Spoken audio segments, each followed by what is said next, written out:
Is that better? I'm picking me up? A little more? Okay. All right. No problem. Hey, it's good to be with you this evening. I don't know if anybody here remembers our visit from 4 or 5 years ago. Nobody? One? All right, Mr. Clue, he does. And you do, thank you. Hey, it's good to be with you. We do have a long history with Rose Hill Presbyterian Church. In 1982, I came to study at CIU and doing my Master of Divinity degree and began to come to this church.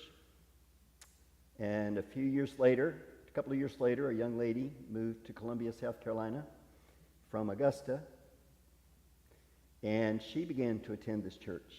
And we began to get to know one another, and finally the Lord opened my eyes to see what a wonderful young lady she was.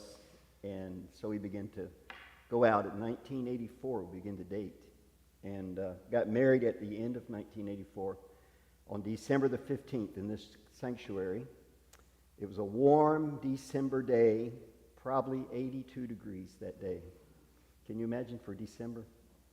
Only in Columbia, right? But by God's grace, we were able to spend a year here. The church was able to, a donor was able to help pay for my salary to do an internship for a year. And then from here we left and went to Bristol, Tennessee, Virginia, and then eventually with Mission to the World. But over the years, of course, a number of people that we knew during that time are no longer with us. They're in heaven. But it's good to see new faces, see young faces of different ages. My wife has a few activities. If you'd like to get them now, or you can get them at the end, this crossword puzzle in English, but related to the Spanish. So it's John 3:16, and the clues are in English, but you're supposed to find the word in Spanish to fill in the crossword puzzle. Would anybody like that? All right, she can give you some.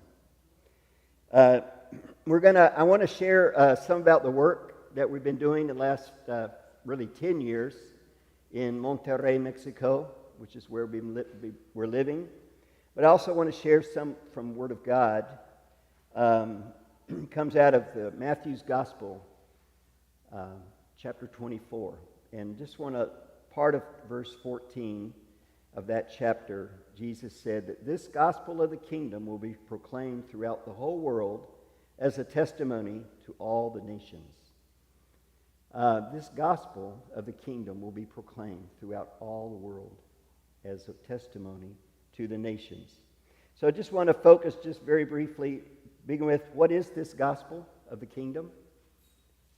And as we understand the gospel, how that begins to impel us or compel us, that's not impel, compel us to go out with it to the world, to the nations, to other people. And there are 4 basic things I'd like to mention here to help us understand a little bit of the gospel, hopefully. Probably things that you have heard, but it never hurts to refresh our memories and our minds. Steve Brown, in a book entitled Hidden Agenda, mentions that a Christian has inherited 4 names. And I'm going to say these are a name that only God knows, but there are 4 adjectives that describe this name, okay? Does that make sense? All right. For the first name, or the first adjective, is the name forgiveness, or the word forgiveness. We've been forgiven. I don't know if, those of you who have been married, are married, you know that sometimes you offend your mate. And it can create a great deal of harm and hurt for him or her. But when your mate can say to you, and you come and confess and ask them, please forgive me. And when they can say to you, I forgive you, that is a very liberating, transforming almost action. And maybe you children too, you've done something, you disobeyed your parents some way, and you know that they're not very happy with you. But when you can hear your parents say, I forgive you. It just restores, liberates the relationship. Or maybe vice versa, parents. Have you ever asked your children to forgive you for something that you did against them? Disciplining in anger, just misjudging perhaps the situation. But again, when you can be forgiven by someone, that is very liberating. It's very freeing. Remember the parable of the prodigal son. He's far away, comes to his senses. He says, I'm going to return to my father, and I'm just going to ask, Father, just let me be one of your hired hands so I can have something to eat, basically, so I can have clothing on my back. But, of course, in the parable, the father, seeing the son from far off, runs to him, and he doesn't even listen to the son at that point. He's giving him a new ring and sandals for his feet and a new robe. Finally, the son sort of expresses what he meant to express about, just let me become one of your hired hands. But the father's already shown him that he's been forgiven. He's been made a son again. He's been restored. And that's what we have experienced, or we should be experiencing in the gospel. That's what Christ has made possible for us, to be restored, forgiven, in relationship with our Father. The second adjective is very related to this idea of forgiveness, but the idea of being redeemed. So we've been redeemed by the blood of Jesus Christ, it tells us in Ephesians 1. We've been bought with a price. And many years ago now, when we started our missionary journey, we were in Peru, Lima, Peru. And one of the new members of family that was in our church plant, one day he told me a story. He said, he told me this story. And let me just add a little detail. In Peru, car theft of auto parts, not the car theft, but the part theft, okay? Mirrors, headlights, taillights, that sort of thing, was very common. Windshields. I mean, and everybody knew, even the police, everybody knew that in a certain part of town, you could go and find stolen auto parts and buy back or purchase parts that you were missing for your model of car. So he came and he told me, yes, somebody stole. I don't remember what they stole off his car, but they stole something off his car. And so he went down to this area of Lima, and he's looking around, obviously, and he said he recognized it as it came off his car.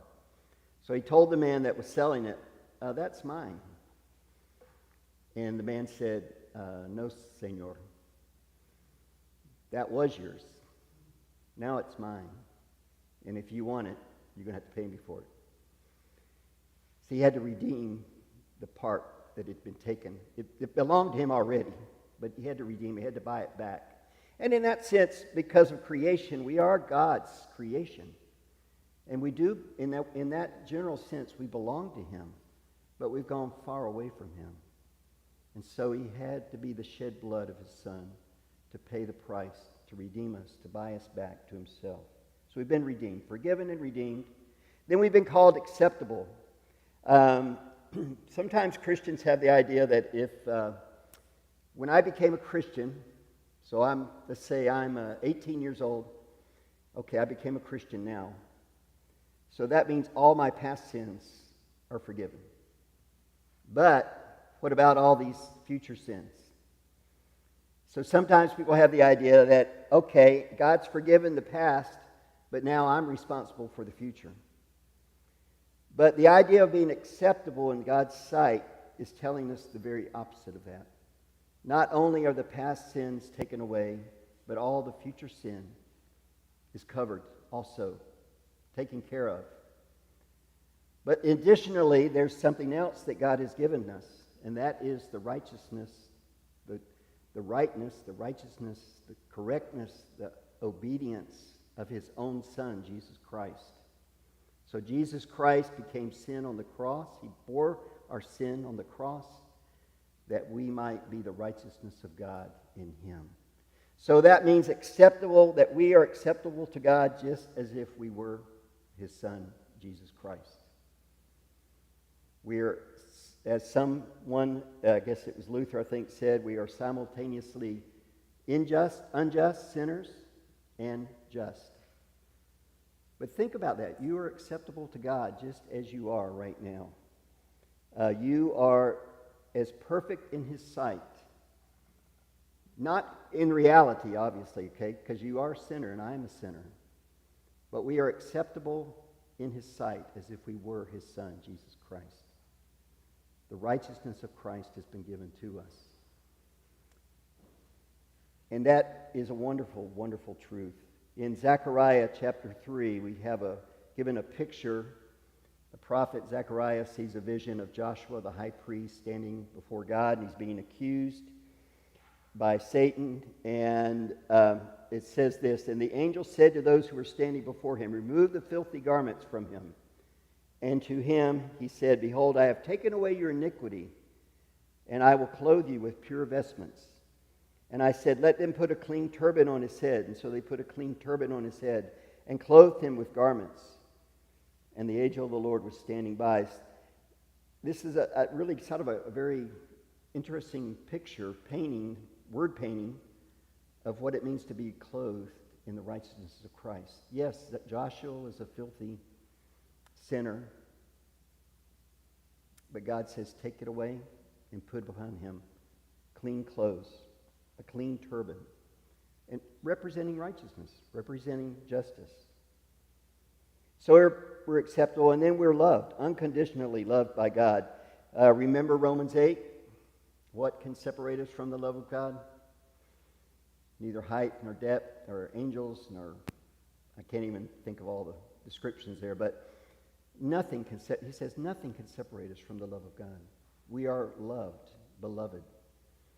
So these ideas of forgiveness, redemption, acceptable, and loved describe who we are as Christians in Christ. And as we begin to understand that, it seems to me that understanding of the gospel should begin to, if I was speaking in Spanish, I would say animarnos. It should animate us. It should compel us. It should give us, we should be so filled with joy as we focus on those truths that then we are sort of just compelled. We want to share it with people because it's good news. And the gospel of the kingdom is the good news about Jesus Christ. I like this quote from Steve Brown, and I adapted it a little bit for this sermon, but he said, "We will not be very interested in proclaiming the gospel of the kingdom as long as we think Christianity is about fixing me and others, or building empires, or changing the world, or making my life count, or correcting doctrinal truth, or promoting programs, raising money, and being nice." And I think he's right there.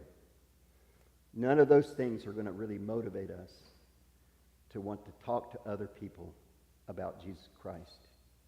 But when we can see ourselves as beggars who have received a great gift, the joy that comes out of that is very compelling to go into all the world. And Jesus tells us that this gospel will be proclaimed. The second point here, the promise will be proclaimed in all the world.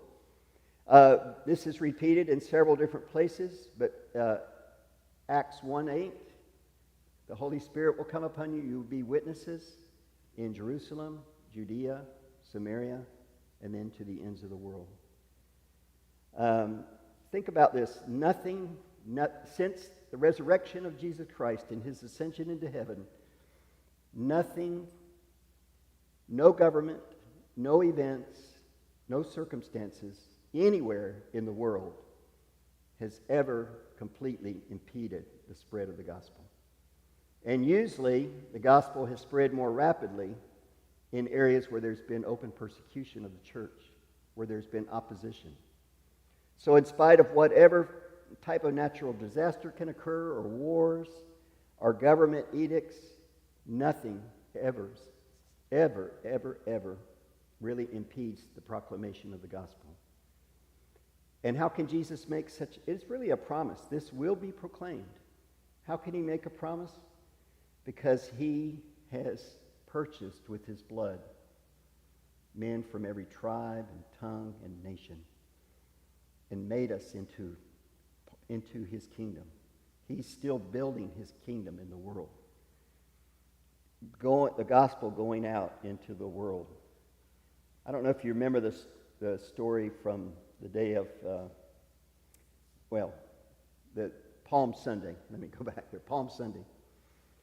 When Jesus is coming into Jerusalem, and the people are laying down their robes and the palm branches, and the Pharisees say to him, "Tell your disciples to stop praising you."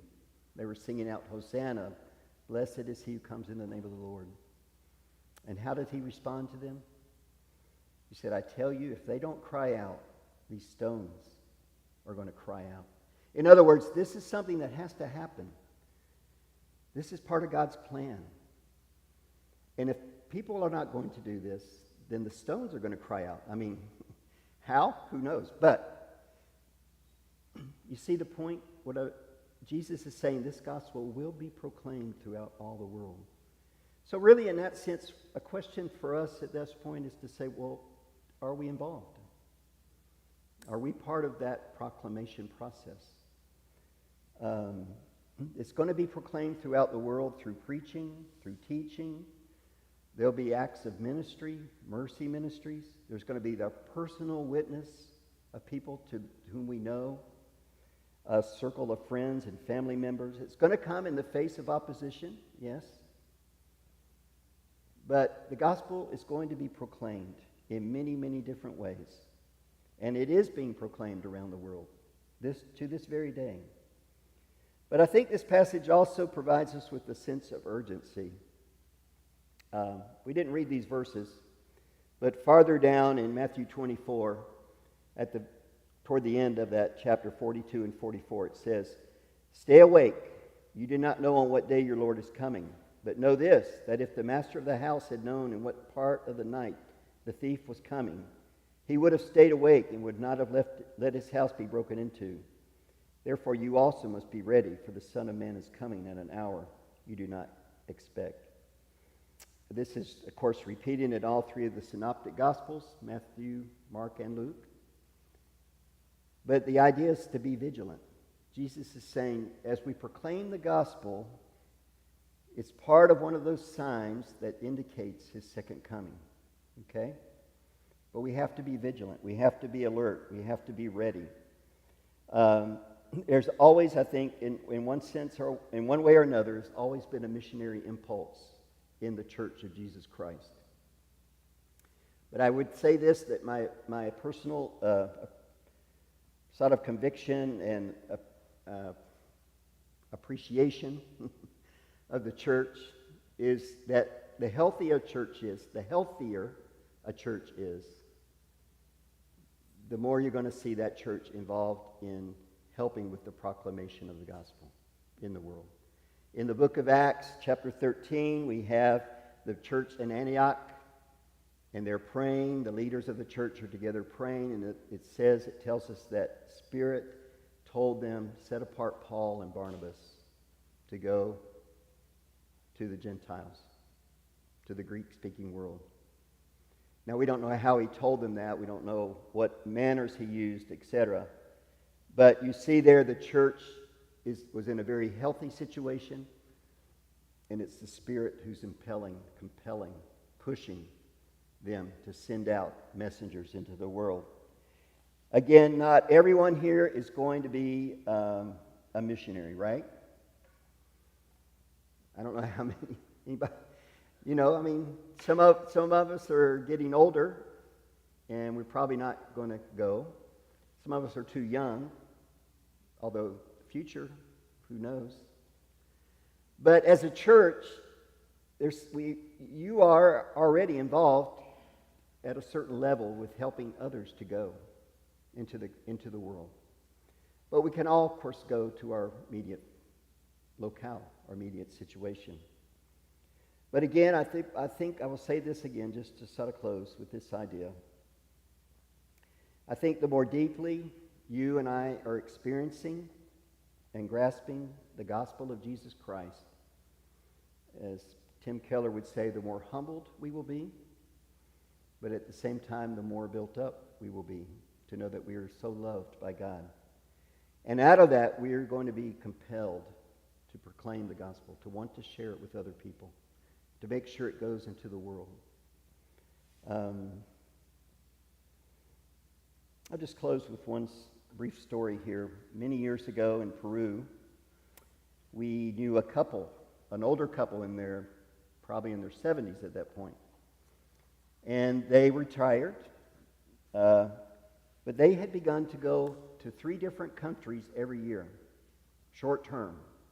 They went to Tanzania for, I guess, 2 or 3 weeks every year. They went to Myanmar, Burma, for 2 or 3 weeks.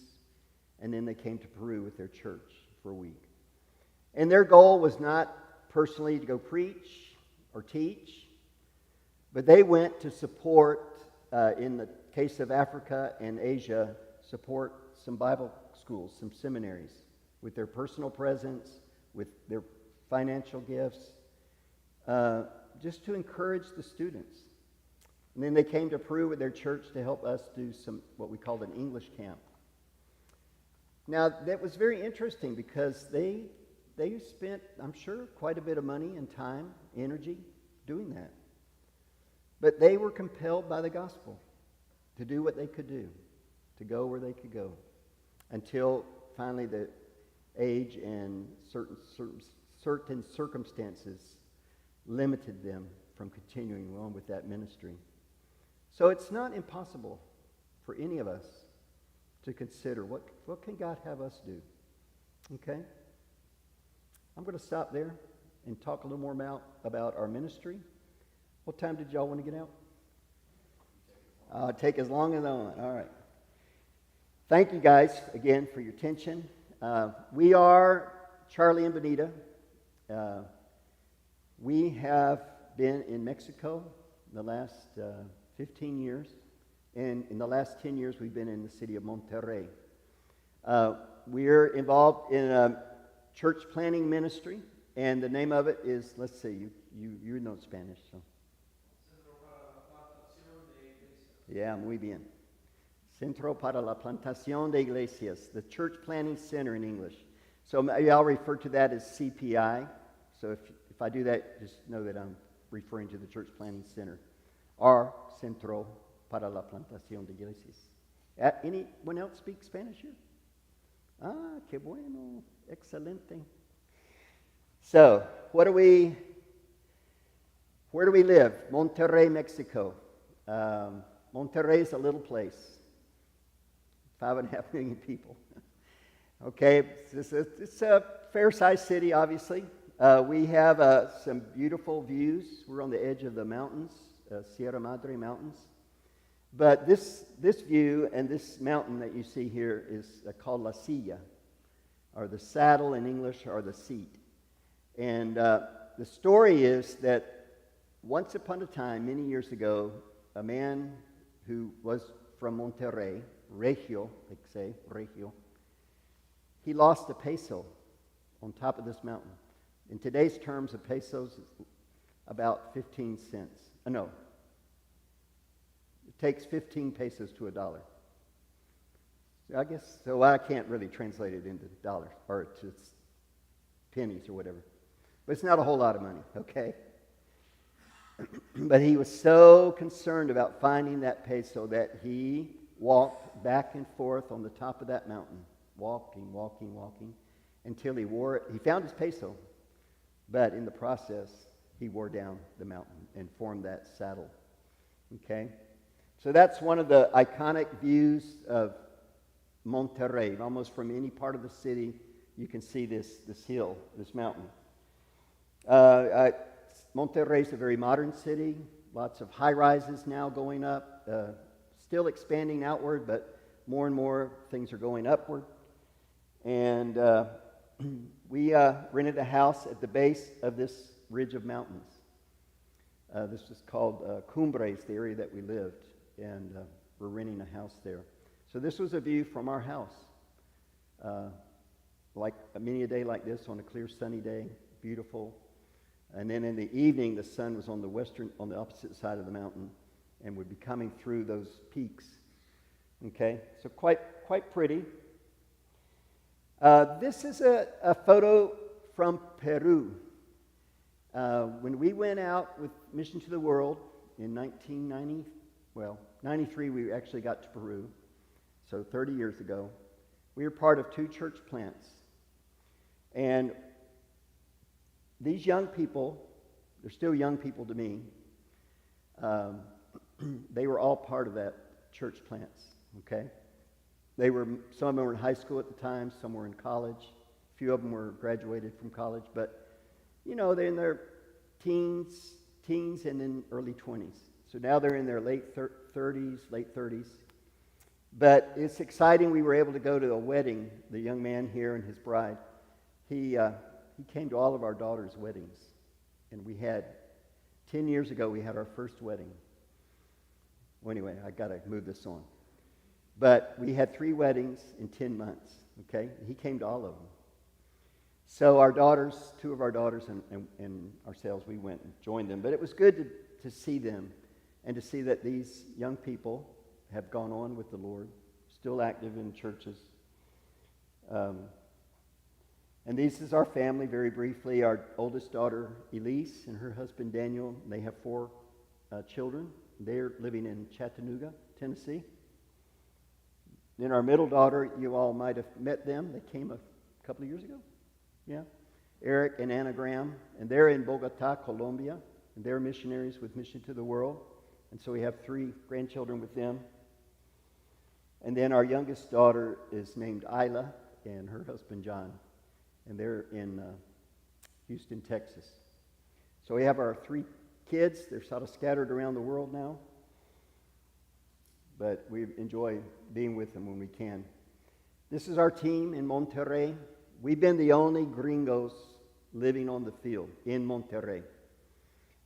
This couple are located up on the border in McAllen, Texas. And they help run our short-term teams.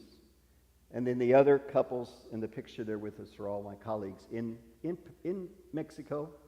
They're all national pastors, but we have a really good working relationship with all of these guys, good friendships with all of them. So what are we doing in Mexico? What is Mission to the World doing in Mexico? Let me move this back.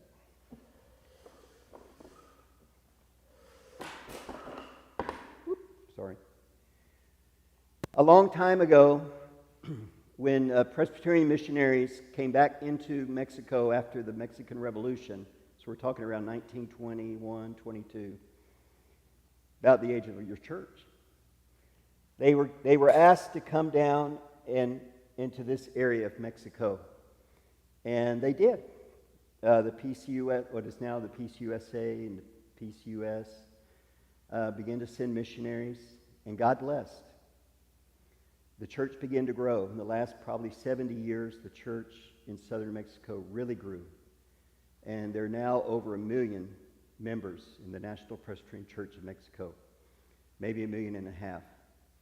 But 98% of those churches are down here in the southeast. And so the north and the northeast and the northwestern sections of Mexico were under-evangelized, and still are, even with other denominations. The churches have never grown as rapidly or as quickly in the north. So what our focus is with Mission to the World in Mexico, the CPI, is northern Mexico. And in the last 10 years, we've been able to locate, equip, and coach church planners in all of these cities. If you could see that there's 2 green men. Okay, the green men are where we don't have a church planner yet. They're cities that we're still trying to find the right person to go to. But all the other cities, we have a team, or usually one man and his wife, family, beginning new churches. This was part of a project called 10 Cities in 10 Years. And the idea was not to start 10 churches in 10 years. The idea was to begin church planting movements in 10 of the most important cities, principally in this direction, okay? Although we do support some people over here in the east. By God's grace, in those 10 years, we were able to get 8 of those 10 church plants started. So, I don't want to brag, but I mean, it's by God's grace, but we were able to reach 80% of our goal. And the latest one, and I'll talk a little bit more about this in a minute, is here in the city of Chihuahua, okay? But all of these cities, we have a church planter. Little by little, things are happening. I'll share a little bit more about some individuals. And then, let me go back, sorry. What we'd like to see happen in the next 10 years was that these 4 cities could become hubs for training, for recruitment of new people, training, recruitment, centers that could begin to push or impulse. I can't speak English. New church plants in their area, in their region. Okay, so everything doesn't have to keep coming back to Monterrey. And basically, we've done this through 3 means. We conduct a church planter assessment. Usually annually, we have 6 to 8 couples, maybe 9 couples that will come. And we run an assessment for a 3-day period in person, plus prior information gathered prior to their coming. And we're trying to determine in the assessment, can we sense that there's a calling, that they can express a calling to plant a church? Do we see evidence of character that would allow them to plant a church successfully? And then do we see gifts? One of the key things we're looking for, can they share the gospel? Do they know how to share the gospel? And are they able to get out to meet new people so that they can share the gospel with them? So we do this assessment. One of the key, as you can see from that project with those 10 cities, we're trying to find in particular men and their wives and their families that we think could go as pioneers to these cities, because they are cities without a Presbyterian church, and they're not going to be close to other churches, other pastors, so they're somewhat out on their own, okay? The second aspect of what we've been doing the last 10 years, I've been doing in particular, is involved with a training program. There's a training program developed by an organization out of New York called City to City. Maybe some of you have heard of that. Came out of Redeemer Presbyterian Church initially. They developed a training program for church planters that with 16 modules that they cover in a 2-year span. So they come together every 3 months right now in Monterrey, have 2 modules, 3 months later 2 modules, etc., for 2 years.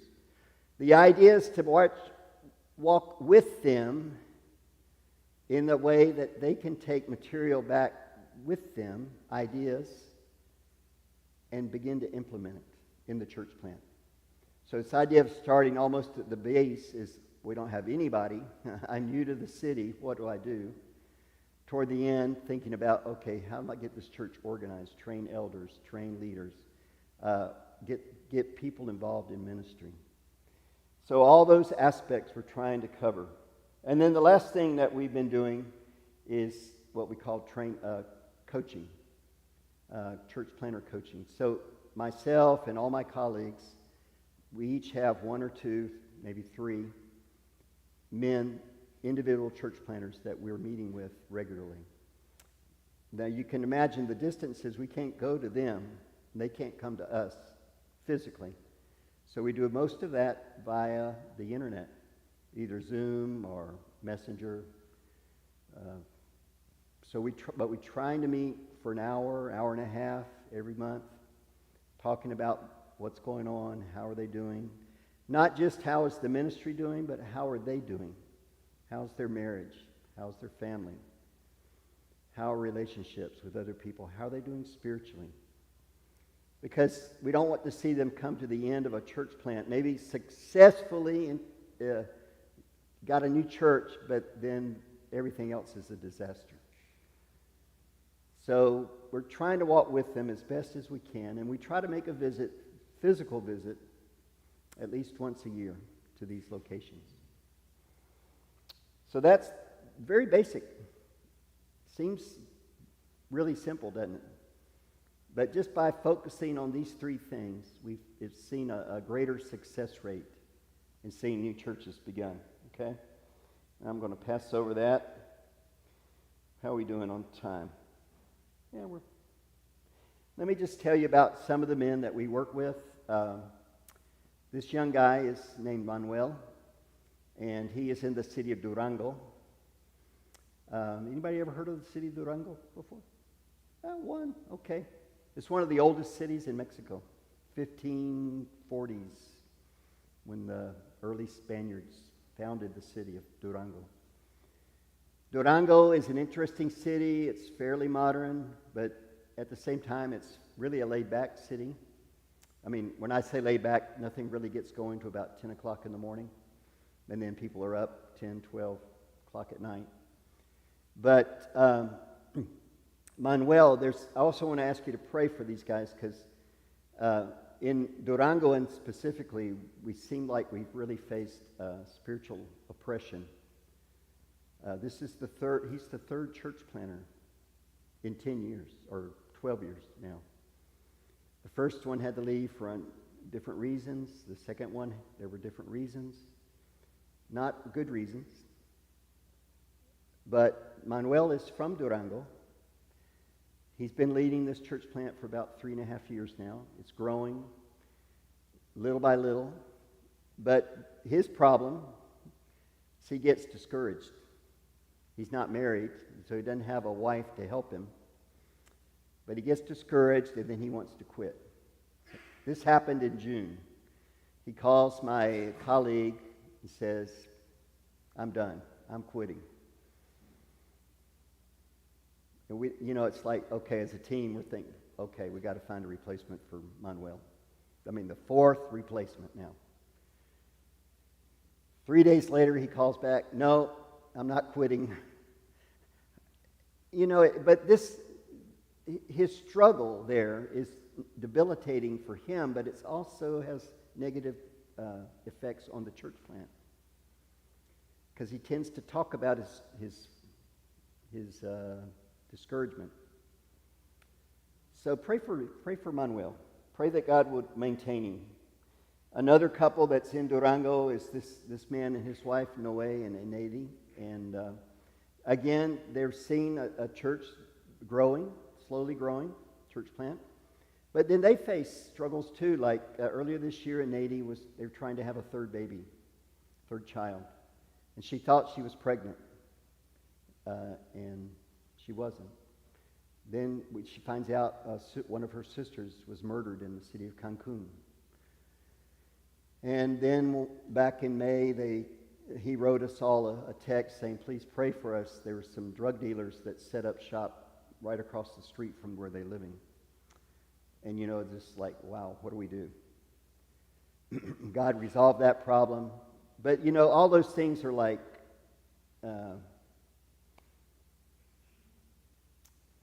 golpes. Think something hitting you emotionally and spiritually, discouraging. So, again, praying for Noe and Nady. This man is in the city of Nuevo Laredo, planning a church. He got started right at the beginning of COVID. Of course, they couldn't meet in person. He was able to develop. He had a number of people. He's from Nuevo Laredo. He was able to develop people that he knew. They began to meet online, Bible studies. Then after COVID ended at the end of 21, they began to try to meet in person. And he lives in a neighborhood that's not a real nice place, okay? Known for crime and things like that. So he lives there. He's used to it. He's inviting people to come to his house. And you can imagine how many people came to his house. 0. Over and over and over again, he invited, "Please come, come. Oh, yes, we'll come. But no one ever went. So we really were thinking about pulling the plug on the church plant there. It's not going to work. And a few months ago, two of my colleagues went up there to visit with him. And so they were visiting, talking, encouraging, but then they also realized that the location where he was living and trying to get people to come into his neighborhood was not going to work. So they said to him, let's do this. We're going to help you as a team, Mission to the World. We'll help you. We're in a place once a month. You look for a hotel that has a meeting room where you can meet. And he did. And you can imagine what happened. The very opposite. Now people came. Now those 10 families, many of them begin to come and meet with him on Sunday to worship. His next goal, of course, is they really need, as a group, to be able to finance the cost of meeting in this place. But just to, you get into a situation where you forget, you're not aware of your surroundings, and just coaching again, visiting, able to help him. This man and his wife also began during COVID. They're in the city of Hermosillo. His experience with COVID and the church plant have been very positive. Claro, of course, during COVID, he couldn't meet in person, but he established some contacts through the internet. And then later, when things began to open up, he was able to find a place to rent. And the group actually helped pay most of the rent for this location. It's just on Sunday mornings. But they have around 30, 35, 40 people that come regularly now on Sunday mornings. So there's a real positive, I think just a real positive story with Hector. This guy had the very opposite reaction. They were going really pretty well before COVID. 20 hits, they can't meet in person, things stagnate, maintaining contact with people, sending out messages, etc. But at the end of the pandemic, he wanted to get things going again, and they began to meet in person again. But it wasn't going the way he wanted it to. It was no longer, didn't have the same momentum. He felt like he was spinning his wheels. But little by little, last year, through prayer and some encouragement, we've seen that the things are beginning to move forward again. So Roberto had things going really pretty well. COVID, then he just couldn't seem to get traction again. So there's a whole different reaction there because of the COVID. I'm going to skip over these guys because I want to just very quickly talk about the city of Chihuahua.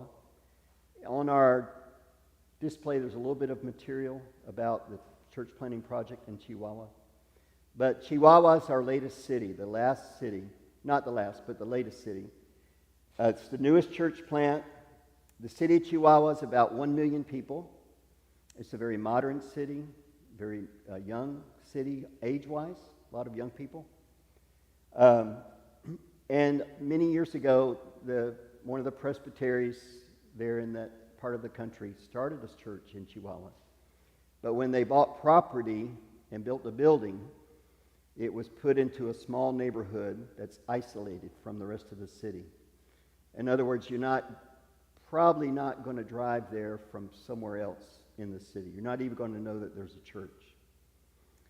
So what we hope is that with this new church plant, it's going to be located in an area more central, more accessible, and we hope that by God's grace, the church planter and his wife are going to be able to see a new church begun that will have a greater impact. One of the interesting things, the Chihuahua dog did not originate in Chihuahua, okay? But in the city of Chihuahua, there's an avenue that they transformed into a pedestrian walkway with shops. And one of the buildings in that area has this mosaic of a Chihuahua on the side of the building. And this is the couple that has moved. They moved a month ago to the city of Chihuahua. So Armando and his wife, Lady, That is her name, lady, okay? Cuevas. What interests us is that Armando came to us. He had gone through a church planner assessment and the training. And he came to us and said, I really feel like God may be calling me to go to Chihuahua. So he and his wife prayed quite a bit about it, talked with their children quite a bit about moving to Chihuahua. He has successfully planted a church in the city of Guadalajara, which is another mega city in Mexico, about 6 million. Okay? So he has experience. He's seen a church plant get successfully started and brought it to completion. So we're hopeful that God is going to use Armando and his wife to establish a good church that can multiply in the city of Chihuahua. Again, there'll be some material out here. And can I just be bold to ask the church if you might consider a special gift to help us with this project? The other projects of the 10 cities in 10 years have at least somewhere from 80 to 50% of their funding is from the National Presbyterian Church of Mexico. But this is not one of those, unfortunately. This is going to be funded completely by Mission to the World. And we have a project set up with Mission to the World to fund this. But we're going to need somewhere over $100,000 over 7 years to cover salary and ministry expenses, etc. Won't include a building, but the basics for him and his family to live. Okay? So let me stop there. Any questions? Are we doing all right for time? We've gone past we're right at the edge. Anybody got any questions?